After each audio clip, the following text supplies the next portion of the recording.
बच्चों नमस्कार। 12th class के फिजिक्स वीडियो लेक्चर में आपका एक बार फिर से स्वागत है। आज का video lecture photo electric effect का वीडियो लेक्चर नंबर 6 है। प्रीवियस वीडियो में जिस वक्र के बारे में हमने स्टडी की थी वो था नियत आवृत्ति पर वोल्टता अर्थात विभव व परिपथ में बहने वाली प्रकाशिक विद्युत धारा का अध्ययन। उसमें क्या था, हमने 3 अलग अलग तीव्रताओं के वक्र लिए थे। तो जैसे जैसे वोल्टेज बढ़ाते गए तो क्या होता गया बेटा, धारा का मान बढ़ता गया और एक निश्चित वोल्टता पर या आप ऐसे मान लीजिए कि एक निश्चित प्रकाशिक धारा के बाद करंट बढ़ना बंद कर दिया, ये संतृप्त धारा प्राप्त हो गई।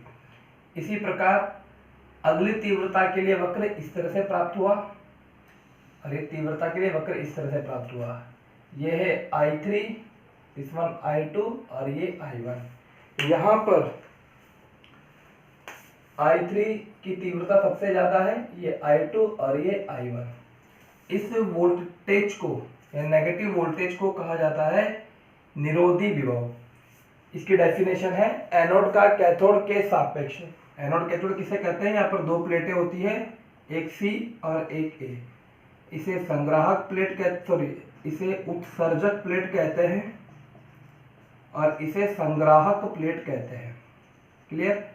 तो यहाँ पर इसकी जो डेफिनेशन है निरोधी विभव की वो है एनोड का कैथोड के सापेक्ष वह ऋणात्मक विभव जिस पर परिपथ में बहने वाली प्रकाशिक विद्युत धारा का मान घटकर 0 हो जाता है, उसे क्या कहा जाता है, उसे निरोधी विभव कहा जाता है। एग्जाम में ये पूछा जाता है, इस वक्र के बारे में भी आपको ध्यान रखना है। ठीक है बेटा। तो यहाँ पर अलग अलग तीव्रता के लिए संतृप्त धारा का मान अलग अलग होगा। तो यहाँ पर जो संतृप्त धारा है वो आवृत्ति पर डिपेंड नहीं करती है, वो तीव्रता पे डिपेंड करती है, ये आपको ध्यान रखना होगा। अब इसके बाद में जो लास्ट में लाइन थी वो थी यदि निरोधी विभव, तो मैंने लिखवा दी थी, यहाँ पर आपको एक बार समझा देता हूँ।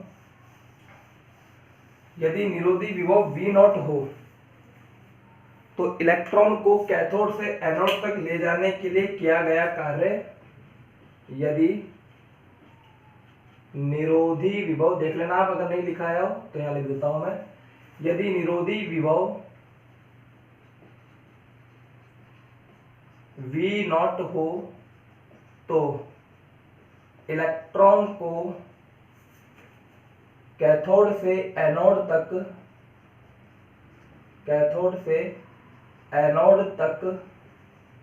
ले जाने में किया गया कार्य W0 इजिकल टू होता है E इंटू V0। आपको प्रीवियस वीडियो लेक्चर बताया था कार्य की जो डेफिनेशन होती है वो यही होती है आवेश इंटू विभव। तो यहाँ पर W0 इजिकल टू आ गया है E इंटू V0। ठीक है बेटा। अब देखिए एक और बात आपको बतानी है, वो है आपने 11th क्लास में पढ़ा होगा किया गया कार्य ही गतिज ऊर्जा के बराबर होता है या गतिज ऊर्जा में परिवर्तन के बराबर होता है। तो यहाँ पर जो अधिकतम गतिज ऊर्जा आएगी, अतः अधिकतम गतिज ऊर्जा, क्योंकि आगे चल के बहुत ज्यादा काम आएगा इसलिए इस फॉर्मूले को आप ध्यान रखना। अधिकतम गतिज ऊर्जा kinetic energy maximum is equal to, ये फॉर्मूला होता है E इंटू V0 और ये V0 है निरोधी विभव। ठीक है, यहाँ लिखने की आवश्यकता नहीं है, ये किया गया कार्य ही गतिज ऊर्जा में के बराबर होता है, ये आपको ध्यान रखना है। तो गतिज ऊर्जा का फॉर्मूला जो आगे चल के चैप्टर में बहुत काम आने वाला है, उसका डेरिवेशन यहाँ पर हो गया kinetic energy maximum is equal to E V0। Clear बेटा। अब हम तीसरा वक्र पढ़ेंगे। तो आज का ये वीडियो लेक्चर यहाँ से स्टार्ट होगा। अभी तक हमने 2 वक्र पढ़ लिए हैं, उन दोनों वक्रों को मैं एक बार और थोड़ा सा आपको बता देता हूँ क्योंकि थोड़ा रिवाइज करना जरूरी होगा। फर्स्ट जो वक्र था वो था तीव्रता और प्रकाशिक विद्युत धारा के मध्य। तो बेटा वो वक्र था मूल बिंदु से गुजरने वाली सीधी सरल रेखा। इस वक्र के अगर आपको थोड़ा सा ध्यान रखना होगा कि जैसे जैसे आप तीव्रता बढ़ाएंगे वैसे वैसे प्रकाशिक विद्युत धारा बढ़ती जाएगी। तीव्रता इन द सेंस, तीव्रता कैसे बढ़ती है, आप सोर्स को पास लेकर आते जाइए, डिस्टेंस कम होती जाएगी, तीव्रता बढ़ती जाएगी। तीव्रता बढ़ने का मतलब होता है इलेक्ट्रॉन ज्यादा उत्सर्जित होंगे, इलेक्ट्रॉन ज्यादा उत्सर्जित होंगे तो धारा भी ज्यादा प्रभावित होगी। तो ये पहला वक्र है। दूसरा जो वक्र है वो भी देख लीजिए, दूसरा वक्र है नियत आवृत्ति पर तीव्रता बढ़ा रहे हैं हम अलग अलग तीव्रता के लिए। तो वक्र को बेसिक है कि विभव और धारा के बीच में, किन दो राशियों के बीच में वक्र है? विभव और प्रकाशिक धारा के बीच में है। डिफरेंट तीव्रता, यानी तीव्रता यहाँ पर चेंज है, यानी एक बार अलग तीव्रता, एक बार अलग तीव्रता, एक बार अलग तीव्रता। लेकिन यहाँ पर जो इंपॉर्टेंट है वो क्या है? यहाँ पर आवृत्ति सेम है। तो देखिए बेटा, वक्र इस तरह से स्टार्ट होगा, जैसे जैसे वोल्टेज बढ़ता जा रहा है करंट की वैल्यू बढ़ती गई और कुछ समय पश्चात, यानी एक निश्चित मान के पश्चात धारा का मान अब बढ़ना बंद कर दिया, धारा कांस्टेंट हो गई, चाहे वोल्टेज कितना ही बढ़ाया जाए। ये है गई I1 के लिए। अब तीव्रता आपने चेंज कर दी तो संतृप्त धारा चेंज हो जाएगी, क्योंकि हम जानते हैं तीव्रता बढ़ने पर धारा बढ़ती है। फर्स्ट वाले में हमने यही पढ़ा था। इसी प्रकार अगली तीव्रता के लिए इस तरह से, अगर एक और तीव्रता की बात करेंगे तो ये I4 के लिए आ जाएगा। क्लियर बच्चों? ये क्या है? संतृप्त धारा। संतृप्त धारा के बारे में आपको ध्यान रखना है कि ये वो धारा होती है जिसके पश्चात अगर आप वोल्टेज को भी बढ़ाओगे तब भी धारा यहाँ पर नहीं बढ़ेगी। और ये क्या चीज है? ये है निरोधी विभव। एनोड का कैथोड के सापेक्ष वह ऋणात्मक विभव जिस पर प्रकाशिक विद्युत धारा, देखिए बेटा यहाँ पर करंट की वैल्यू घटकर कितनी हो गई है? यहाँ पर करंट की वैल्यू घटकर 0 हो गई है, V0 है। इस V0 से काइनेटिक एनर्जी मैक्सिमम का मान आप निकाल सकते हो, वो आएगा EV0। तो ये दो वक्र से हमें ये पता लग गया। अब तीसरा वक्र स्टार्ट करते हैं।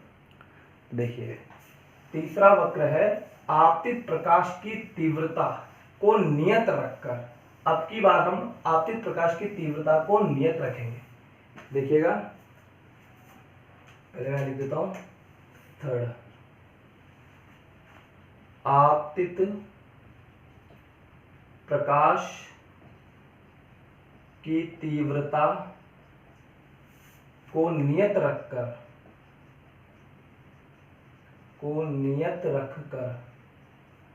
आवृत्ति बदलने, आवृत्ति को यहां पर बदलेंगे, आवृत्ति बदलने पर विभव यानी कैपिटल V व प्रकाशिक धारा स्मॉल I के मध्य वक्र। इस बार किसको चेंज कर रहे हैं बेटा? इस बार हम यहाँ पर आवृत्ति को चेंज कर रहे हैं। पिछली बार किसको चेंज कर रहे थे? पिछली बार तीव्रता को चेंज कर रहे थे, दोनों में डिफरेंस है। अब की बार तीव्रता को नियत रख रहे हैं, आवृत्ति को बदल रहे हैं और V और I के बीच में वक्र है। वक्र आपको ध्यान रखना होगा। यहाँ पर लिया हमने वोल्टेज और यहाँ लिया हमने करंट, ठीक। आप जानते हो कि अगर तीव्रता नियत रख रहे हैं, सोचिए, खुद सोच के देखिए बेटा, अगर तीव्रता आपने नियत रखी हुई है तो संतृप्त धारा का मान एक ही प्राप्त होगा, चाहे आवृत्तियां बदलिए, आपने 50 करा, 60 करा, 70 करा, 80 करा, लेकिन आपने तीव्रता चेंज नहीं करी। तीव्रता अगर चेंज नहीं करी तो इलेक्ट्रॉन जो उत्सर्जित हो रहे हैं वो तो उतने ही निकलेंगे, यानी संतृप्त धारा यहाँ पर चेंज नहीं होगी। यानी ये सपोज कीजिए ये पहला वक्र इस तरह से प्राप्त हुआ। अब आपने निरोधी विभव का मान बढ़ा दिया, ठीक है, तो यहां से स्टार्ट होगा और यहां जाके ये कांस्टेंट हो जाएगा।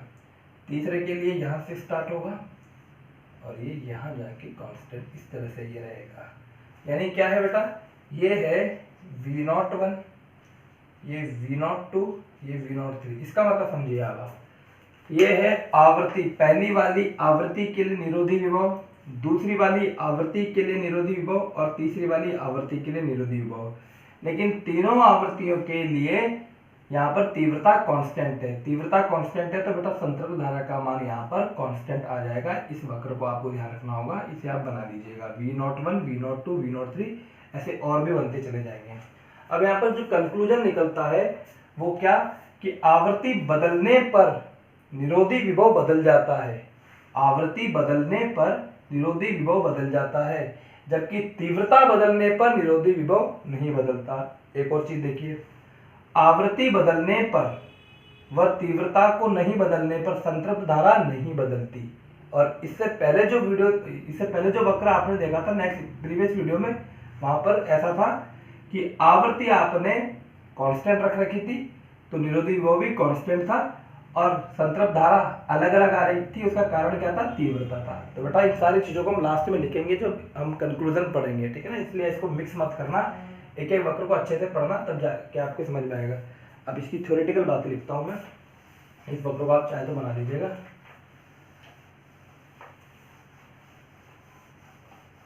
यहां पर छोटा सा वक्र बना देता हूं ताकि मुझे ध्यान रहे।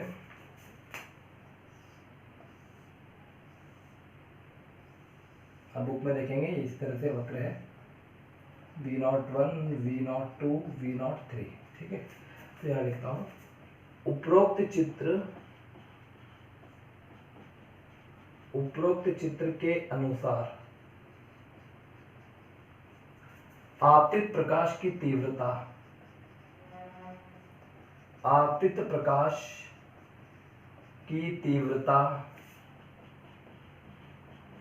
को नियत रखकर आवृत्ति को बढ़ाया जाए। मैं एक बार और समझा दूंगा इसको, चार वक्र बनाऊंगा और एक बार और समझाऊंगा, ठीक है ना। इसलिए इसको कंफ्यूज मत होना, ये आपको अच्छे से समझ में आएगा, ठीक है ना। इसलिए आप थोड़ा सा पेशेंस रखिए। उपरोक्त चित्र के अनुसार आपतित प्रकाश की तीव्रता को नियत रखकर आवृत्ति को बढ़ाया जाए। तो क्या हो रहा है बेटा? आवृत्ति को बढ़ा रहा होगा यहाँ पर। तो यहाँ पर पहले इसकी बात कर लेते हैं। तो संतृप्त धारा के मान में कोई परिवर्तन नहीं होता। संतृप्त धारा के मान में कोई परिवर्तन नहीं होता, यानी संतृप्त धारा किस बात पर डिपेंड करती है? ये तीव्रता पर डिपेंड करती है। तीव्रता बढ़ाओगे तभी संतृप्त धारा का मान बढ़ेगा, ठीक है। परिवर्तन नहीं होता। आगे और क्या लिखेंगे? और एनोड के विभव को कैथोड के सापेक्ष ऋणात्मक किया जाए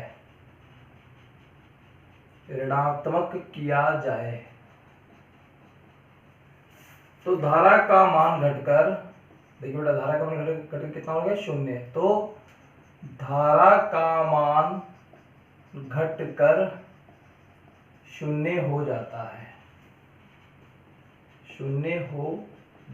है। वह इससे यह पता चलता है, जो मेन बात है वो यही है, इससे यह पता चलता है, क्या पता चलता है? कि आपतित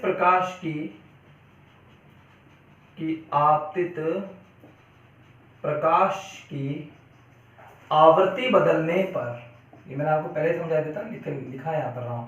आपतित प्रकाश की आवृत्ति बदलने पर क्या चेंज हो जाएगा? निरोधी विभव के मान में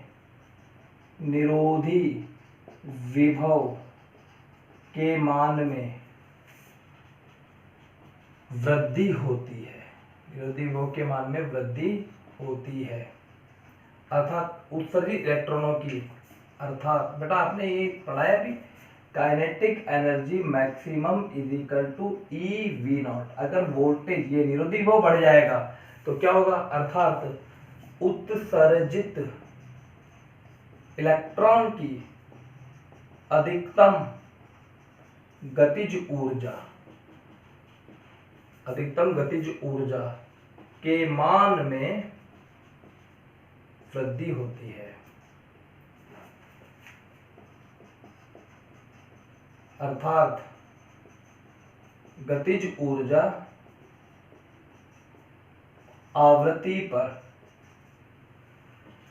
निर्भर करता है। ये आप लिख लेना, ठीक है। ये आपके 3 वक्र कंप्लीट हो गए। अब देखिए बेटा चौथा वक्र, इसको आप लिख लीजिएगा। चौथा वक्र है निरोधी विभव व आवृत्ति के मध्य वक्र, अलग अलग धातु के लिए। तो देखिए जो फोर्थ वक्र है वो है निरोधी विभव व आवृत्ति के मध्य। क्या संबंध है इन दोनों में? अभी हमने पढ़ा कि आवृत्ति अगर आप चेंज कर दोगे तो निरोधी विभव चेंज हो जाएगा। आप ऐसे समझिए, आवृत्ति अगर आपने बढ़ा दी तो गतिज ऊर्जा बढ़ जाएगी, गतिज ऊर्जा बढ़ जाएगी तो यहाँ पर निरोधी विभव बढ़ जाएगा। ठीक है ना, तीनों चीजें आपस में लिख के इसका जो वक्र बनेगा वो इस तरह से बनेगा। सिंपल इसका वक्र है, यहाँ पर आ गया निरोधी विभव, एक्चुअल में होता वोल्टेज ही है ये, ठीक है, और यहाँ पर आ गई आवृत्ति। ये है μ01, ये μ01 और ये μ02। इसका मतलब क्या है? ये पहले वाली धातु के लिए, धातु 1 के लिए ये है दहली आवृत्ति, और ये धातु 2 के लिए है दहली आवृत्ति। ये मूल बिंदु है, इसका मान है μ01 और इसका मान है μ02। ये ऐसा एक बार ये नीट एग्जाम में भी प्रश्न पूछा गया था। प्रश्न ये था, और बोर्ड एग्जाम में पूछा गया था, प्रश्न ये था कि धातु ए और धातु बी किसके लिए दहली आवृत्ति ज्यादा है? तो बेटा सिंपल सी बात है, धातु 2 के लिए ज्यादा है। यहाँ से इसका मान है μ01 और इसका मान है μ02। तो ये मूल बिंदु से सपोज कीजिए 40 होगी तो ये इससे 40 से ज्यादा होगा क्योंकि दूर है, तो यहाँ पर μ02 ज्यादा होगा। अब इसको समझ लेते हैं। जैसे जैसे हम आवृत्ति बढ़ा रहे हैं तो यहाँ पर निरोधी विभव का मान भी बढ़ता जा रहा है। ठीक है बेटा, ये वक्र आपको ध्यान रखना होगा। इस वक्र के बारे में थोड़ी मैं लैंग्वेज लिखा देता हूँ, इसको आप नोट कर लीजिएगा। आपतित प्रकाश की आवृत्ति, आपतित प्रकाश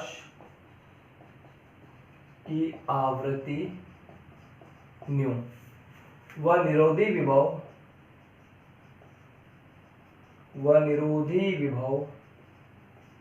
V0। ये वक्र आपको याद रखने पड़ेंगे, ठीक है ना। वैसे आपको समझने हैं, पहले तो समझ लेना इसको, फिर उसके बाद आपको ये याद भी करने पड़ेंगे कि कैसा वक्र बनेगा। व निरोधी विभव के मध्य वक्र खींचने पर यह सरल रेखीय प्राप्त होता है। ठीक है बेटा, वह दहली आवृत्ति पर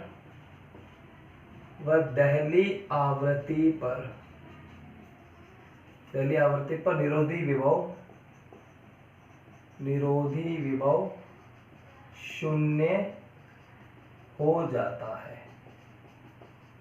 देखिए कैसे आपने वक्र बनाया, ये धातु 1 के लिए है, ठीक है, इस धातु के लिए ये है μ01, यानी यहां से ये वक्र स्टार्ट हो रहा है। इस बिंदु पर ये है विभव, जिसे हम निरोधी विभव कह रहे हैं। इस बिंदु पर यहाँ पर आवृत्ति है μ01 और वोल्टेज की वैल्यू कितनी है? 0, यानी μ01 पर, यानी दहली आवृत्ति पर निरोधी विभव कितना है? 0 है। अब जैसे जैसे आपने आवृत्ति बढ़ाते गए तो क्या होता गया बेटा? वक्र आपको समझ में आना चाहिए। आप आवृत्ति बढ़ाते गए तो निरोधी विभव भी बढ़ता जा रहा है। ठीक है, ये बढ़ता जा रहा है। आपने जितनी आवृत्ति बढ़ाई, जितने आपने आवृत्ति बढ़ाई उतना ही यहाँ पर विभव बढ़ता गया। समझिए, तो आवृत्ति बढ़ाने पर क्या होगा? विभव का मान बढ़ेगा, निरोधी विभव का मान बढ़ेगा, और निरोधी विभव का मान बढ़ रहा है अर्थात काइनेटिक एनर्जी मैक्सिमम का फॉर्मूला होता है EV0। V0 बढ़ेगा तो काइनेटिक एनर्जी बढ़ेगी। तो ये 4 वक्र है। इन 4 वक्र के जो इसका जो कंक्लूजन निकलेगा, इन चारों वक्रों का कंक्लूजन अगले वीडियो लेक्चर में आपको बताऊंगा। एक बार चारों वक्र आप अच्छे से पढ़िएगा, ठीक है बेटा। इसके बाद एक बार इसको रिवाइज करा के इसका कंक्लूजन लिखाऊंगा। तो आज के वीडियो लेक्चर में इतना ही। Thank you.